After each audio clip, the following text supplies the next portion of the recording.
Good Sunday morning. President Trump is standing by his national security team as the fallout intensifies after top officials mistakenly shared attack plans for U.S. military strikes in Yemen on the Signal messaging app with a journalist. In an exclusive phone interview on Saturday, the president told me, quote, "I don't fire people because of fake news and because of witch hunts." Mr. Trump said he still has confidence in Defense Secretary Pete Hegseth and National Security Advisor Mike Waltz.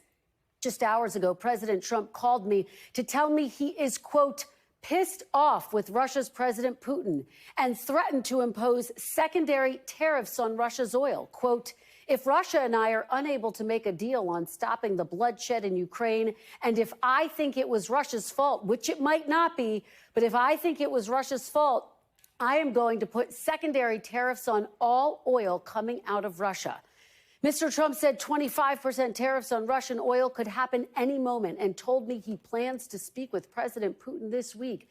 The president told me, quote, "I was very angry, pissed off when Putin started getting into Zelensky's credibility and started talking about new leadership in Ukraine."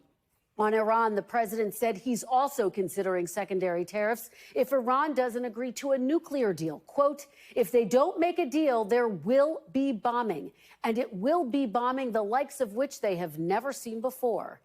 After markets tumbled on Friday and with consumer confidence falling, the president also told me he's not backing down on his tariff plans. What we're going to be doing is a 25% tariff on all cars that are not made in the United States. If they're made in the United States, there's absolutely no tariff. And the president telling me tariffs are, quote, absolutely permanent. And on fears of foreign automakers raising prices, quote, "I couldn't care less if they raise prices because people are going to start buying American-made cars."